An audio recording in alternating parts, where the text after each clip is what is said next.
No, it's not high-end. Thanks, Michael. It's a beautiful book. So I'm going to read the, I can pull up, I think I'll read the entirety of the crystal texts. So you can see if you actually want to get one. And this, so Clark Village has this famous book, right, the crystal text, which in my mind, so this is one of my favorite books, and in my mind, I remember it being entirely different than it actually is. I thought it was a prose work. I thought it was entirely about this crystal on his desk that he meditates about. I went back and looked at it to try and find a line I remember. It's not in prose. It's actually very little about the crystal on his desk. So in some ways, this is my attempt to write the Clark Village book that I remember. The rose quartz quarters on my desk. It obligates, it obliquates. Around an axis, the crystal twists. The crystal finds an affectation in this text. The rock assesses and corrects. Smoothing from the cut, a curved surface caresses and assents. It stays assayed. A true bequesting must remain unsaid. The crystal is oblique. The crystal was obliged. It is expressive, biomorphic, and easily anthropomorphized, and yet, at the same time, the most remote and indifferent to human wishes, the most like a body, the least like an organism. It's always more important, more interesting, more capable, full of rights. It has no duty to me whatsoever. The tone is fading imperceptibly as I watch. The opalescence spreads with color's obsolescence. The rock is a clock. It marks, it keeps, it bides, it takes. It weighs like something else on her mind, but it can wait. The skin's elasticity calibrates a kind of long-term dermal chronologue, impurities in the massive material, fiber, and fleshy hue. The rock's muscle relaxes. The rock is clastic. Edges distress the desk. The crystal sprawls where the base has scraped the laminate. The rose leaves lesions along the plastic. The quartz abrades. It bands. It banks. The stone upbraids me when I look away. The rose abates. The stone projects. The top counters. Each cleave desperates the hopes of cohesion. Nearing close, the cliff looks treacherous and steep. The crystal stalls. The rock is rested, completely intensile, intense. The larger wall is composite, disparate, some pockets hollow when the gravel falls. At last, the local clasp collapses. Two sides wrinkle like a ball of crumpled paper. The rock swivels, thick-wristed in its partial pivot.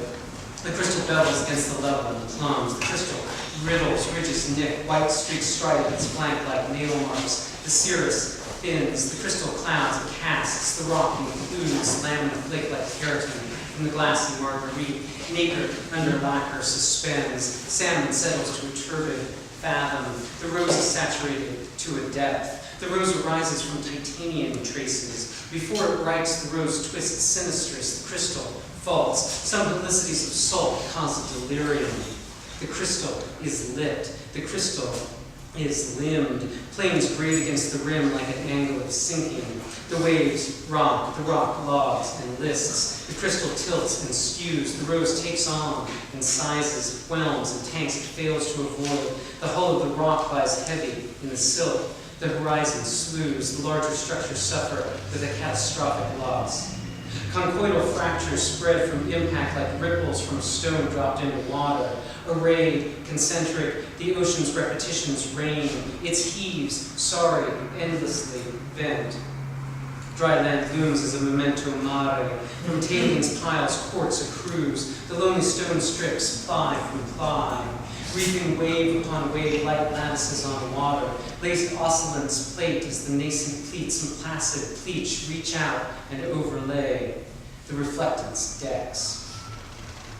Crestings braid the ceaseless weaving of uneven waves. Surges hail from the air, tides alive the coast. Each swell chills the surface it leaves. The sea sieves the sand to sift the silted slurries lees. Strands lather, the rim clouds. Troughs roughen the surface reaves. A backwash reparates the beach's polish. Lustrant saline depurates the rock.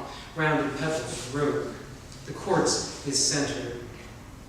Electrons spin with angular momenta. Their charges quantize. The quartz enlarges. The rock is washed in salts. The crystal cleanses. The dust breathes. Molecules waltz and halt. Minerals, spirit, volatiles, solve. The crystal oscillates in frequency I feel but cannot see. Vibrations sympathize. Standing waves resonate and cancel. Vibrations ratio. Cynical light casts a clinical glare. The rock is loud, though it resounds too low for me to hear. The crystal's slow. The crystal is frequent. I think of it tuning as it turns. The crystal can only transmit that no one is listening. The stone insists, but is never urgent. The rose encodes. The crystal quills. It evinces a will to formation and the impossibility of forming any other way. The quartz report demands its deposition. The discourse of the quartz reports soliloquies of ice, speaking ceaselessly of the beauty of its own snows. Folds draped like a glaciated crinoline with a glycerin sheen. The silken swipes. It rises to the light. The passerine weeps at each appearance. The sun swipes at the rose in passing sweeps. Mica glints. Phases shift across gaunt ellipses. Shades swerve, shadows circle the base in a sciatic sway. Their shapes, for a moment, leave visage curves. The desk serves as an oscilloscopic screen, picturing the frequency of unheard solar sounds. Filaments and interference elongate, slake, foreshortening, and fade. The crystal is a lens. The crystal lens. It colors. The crystal is as a prism imprisons certain shades. Its polar optics set selective spectra free. It's smooth, so you may play. A sinusoidal period repeats. Curtained apertures curtail the erasures from halation that might whiten out the frame. Last wind slats the window glass. The shade staggers, wobbles, and rocks. Oblivious clouds curtail in their upward slope. Through a half-drawn sash, the rose is stoked. The tender, tawny ropes remember in a flash. The crystal surprises the vestal sunrise. The crystal's photographs cycle daily. Fuscal purples temper while the festal blushes rise. The silicate thresholds in the dark. Its pairs share oxygen. Silicon is still again. Its bands akin to holding hands. The iron impurities profess a kind of faith. They stipple the base. The rock's stenography courts a short reporting. Sodium chloride and its halide cubes is well alive with quartz. The rose, immobile, corresponds. Molecules recile and collide. Structures rebuke forms. Stones sink and rise through the magma and the crust. They melt and then grow cold. The crystal glances. The crystal glaces. Up close one can see a crease in the crystal where it seems to fold. The erotics of the rock. Rust spots mackle on the bottom block. The rose, aroused, glistens. The crystal winks and lusters. It sheens where it has not been sheared, and underneath the fingers feels slick. The rock absorbs the oils from my hands. Out of the cool, the crystal surface sweats. The crystal films. The skin thins. The crystal crafts occasions. The rose proposes new arrangements. My placement is assigned.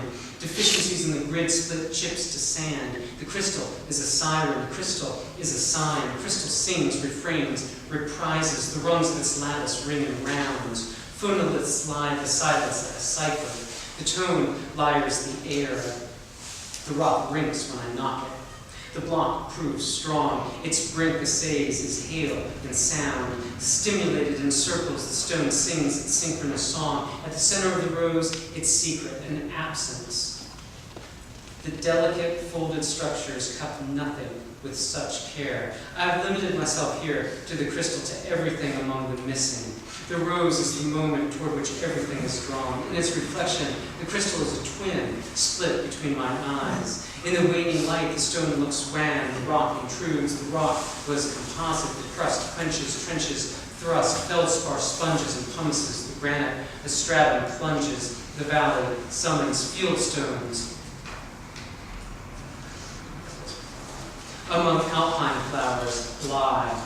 Asteraceae bloom above the buried gems. Covered with clay, the stone forgets, delights, makes glad, averts dismay. Stems weave a hurdle, ethers stake. Des pierres précieuses s'enfouissant beneath the road, the beach. Gravel skirts from erosion expose. Mica brighten, fissures load vents to stain their distal facies. The crystal clears the surface with soiled breach. The rose ecloses. The procession of crystals uncovers vistal ambits. Glaces glare, the rose imbues. The clear-cut gleam lingers and scours. The screen plows itself. Crisis pews. The rust tones, imbrues, and braces. This poem writes on a sheet of such waterlogged stone. The quartz fashions a nap around its axis. The crystal attaches quickly from the friction. The rock is a fraction of some other stone. Nitrides mask the etchants. The crystal was embedded. The roach once was ratched. Each face is false, irregular, inconstant. The rock is just. The rose aches. The cusp is hasty in its jut. A ridge naps from the back of the neck where it tapers to a wedge. The quartzes gestate as they touch. Accretions seek the furthest edge. The stone is asleep, but not for long. The rose will not take. The quartz, when I clasp it, forges a tash. The soft rock squares like a fist. It holds fast, it fastens, it fits. In the end, its commitments leave me so undone. The stone deprives, it quits, lives quiet. The crystal remembers the histories of its seeds. The bud remembers its limbs. The viewer forgets his task. The crystal is sincere. Its sinuate facets pair. I stare at the crystal daily, dutifully. The cut stone fascinates. The crystal is a die. The crystal decides. It flushes and ashes. In a flash, the reflection ushers in the dusk. The crystal text, diurnal, reflects. The crystal cannot die. Still, the stone sits there. The crystal is couched. Its skill facets skewed. The rose arrests, it vouches, and attests. Syncypial wedges brow the crown. The rose quartz functions as a skull. A memento mori immobile on my desk. Minor skull, the gravel for the gems. Crystalline does not mean dead.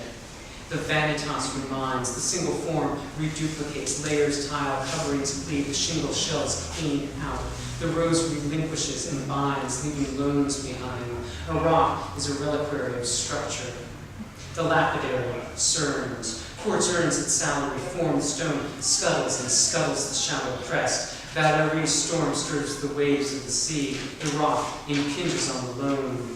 The gem emerges from the screed. The crystal percusses, it settles, it scores, stones and soil immerse. The crystal misses its bed, it saddles, it edles itself. As the water lets go of its solutes, the stone sublimes and the crystals grow. Window glass flows slowly down. Lacrima laps with time. The rose is complicit in these processes. Any given dawn fractures. Quartz chips scales from the cliff. Tissues fissure. The issue ceases. A tear refracts the light to blind. With a pause across the crystal crest, it passes down along the cheek and checks. The crystal, for a moment, cannot be seen. But since the crystal itself is colorless, what we perceive when we look at it is the color and structure of the rose and not the crystal itself.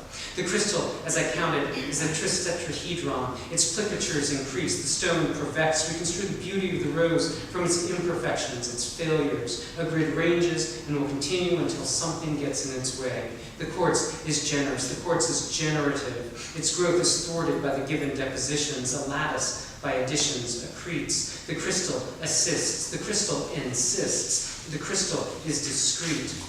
Its xenophobic structure is allergic to the stranger. The crystal is dedicated. It is given to the word.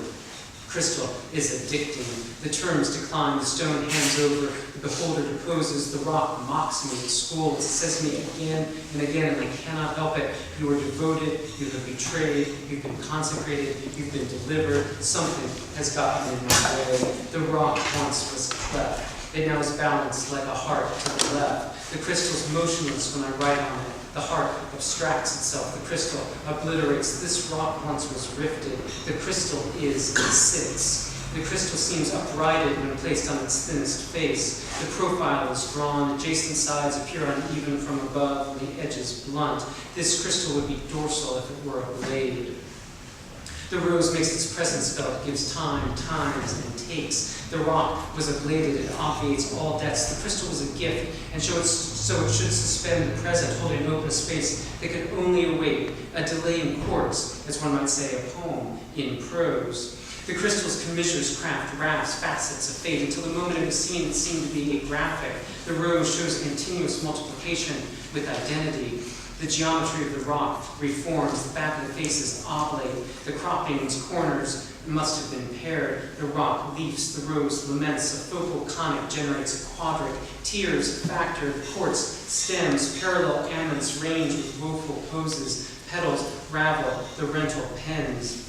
Crystal, as a gift, forecloses most exchanges. The crystal stipulates and will not bargain, refuses to edit its obligatory rates of interest and estrangement. The crystal scribes a small circle in scratches. Its benefactor, a signatory, credits and ascribes. The crystal chooses, seeds propagate to shoots, new buds jumble, bejeweled with bulbous dew, gemmi scale scars and stipules noting the growth of the rose, the edges dent and ripple.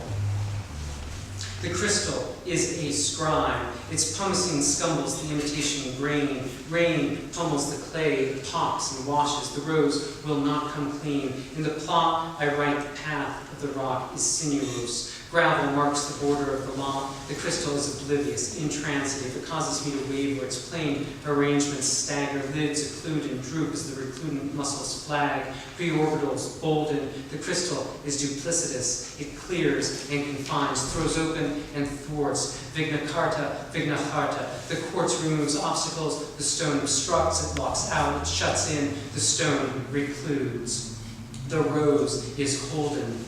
The crystal does nothing to everything. It refuses to object. I try to bestow the stone, it hands right back. It remains a gift. The crystal's indifference makes me wistful. The rock is constant. This crystal is my proof. Only it can know how accurate and imprecise I've been here. The extent of my unfaithfulness and simultaneous fidelities. The rosary beads with polished stones.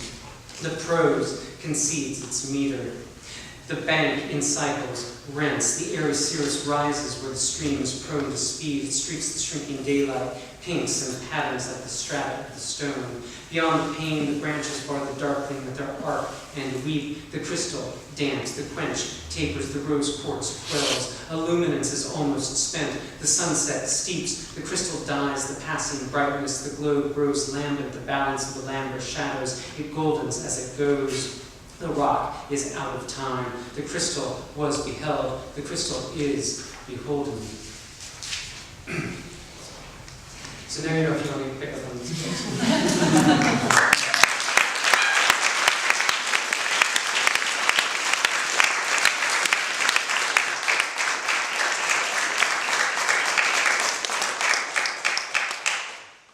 I'm going to read just a few pages of part of the book I've never read before. I was reading earlier in it. But this is for Travis, who published this, and a book that was conceived here years ago. It took me longer to get it together. 1. I do not like this book. Give me that one. 2. I have no book. Give me one. Locative preposition, parenthesis, cardinal Arabic numeral, parenthesis, marks of quotation, pronoun, marks of quotation, present tense, singular, positive verb, indefinite article, noun, passive, past tense, verb, adverb, marks of quotation, noun, semicolon, marks of quotation, locative preposition, parenthesis, cardinal Arabic numeral, parenthesis, marks of quotation.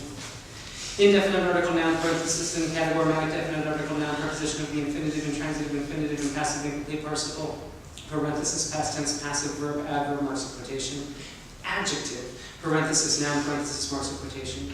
Conjunction, marks of quotation. Indefinite article uses an adjective, parenthesis, noun, parenthesis, period, marks of quotation, adverb, definite article, noun, genitive, preposition, marks of quotation, noun, marks of quotation. Singular and transitive, present tense, verb, adverb, third person, singular, neuter, genitive, pronoun, noun, period. Adverbial phrase uses a conjunction, comma, locative preposition, parenthesis, cardinal Arabic numeral, parenthesis, marks of quotation, noun, marks of quotation, present tense, singular, positive, verb, adjective uses noun with apposition, comma, conjunction. Third person, singular, transitive, present tense, verb, marks of quotation. Indefinite article, marks of quotation. Semicolon, conjunction, adverb, third person, singular, neuter, subjective case, pronoun, present tense, singular, positive, verb, adjective uses noun with apposition, comma, third person, singular, neuter, subjective case, pronoun, auxiliary, verb, transitive, third person, singular, present tense, verb, marks of quotation. Indefinite article, adjective, noun, comma, marks of quotation. Alphabetic letter uses the abbreviation of a Latin noun period. Alphabetic letter uses the abbreviation of a Latin adjective period. Locative preposition M dash. 3. Lend me a book. I have not one left. Marks of quotation, noun, comma, marks of quotation, adverb, past, passive, verb, adverb, indefinite article, noun, comma, modal, auxiliary, preposition of the infinitive, intransitive, infinitive, verb, passive, incomplete, participle, adverb, indefinite article, adjective, noun, comma, adverb, locative, preposition, proper, onomastic noun uses a collective noun, colon, M dash. Parenthesis, cardinal Arabic numeral, parenthesis, marks of quotation. Negative subject, conjunction of exception, definite article, collective noun, transitive, indicative, mood, present tense, third person, singular verb, definite article, direct objective, case, noun, period, marks of quotation. Conjunction of alternation, adverb, second person, subject, case, pronoun, second person, present tense, auxiliary, active participle, singular, direct objective, case, noun, some category, romantic, indefinite article, noun, genitive, preposition, plural noun, all used as an adjectival phrase, comma, definite article, noun, third person, irregular, and transitive, indicative, present tense, verb, adverb, adverb, definite article, noun, colon, M dash.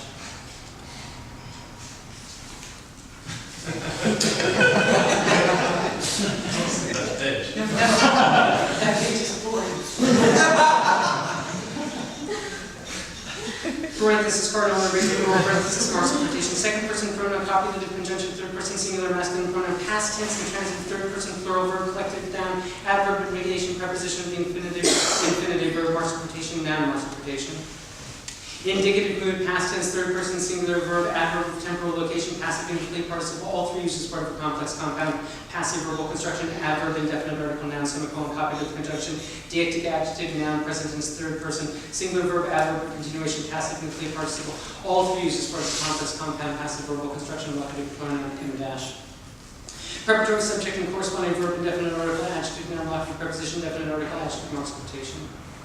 Noun, period of marks of quotation. The harshness may be evaded by writing marks of quotation, conjunction, masculine, third person, singular, subject, case, pronoun, conjunction, second person, singular, subject, case, pronoun, past tense, plural verb, preposition of the infinitive, intransitive, infinitive verb, period, marks of quotation. Locative preposition, marks of quotation. Noun, marks of quotation. Modal auxiliary, infinitive verb, adverb, comma, adverbial conjunction, definite article, noun, oddly stilted passive verbal construction, parenthesis, adverb, adjective, marks of quotation. Masculine, third person, singular, subject, case, pronoun, conjunction, second person, singular, subject, case, pronoun, comma, marks of quotation, conjunction, parenthesis, adverb, marks of quotation, second person, pronoun, period, marks of quotation. 5. Where is your book?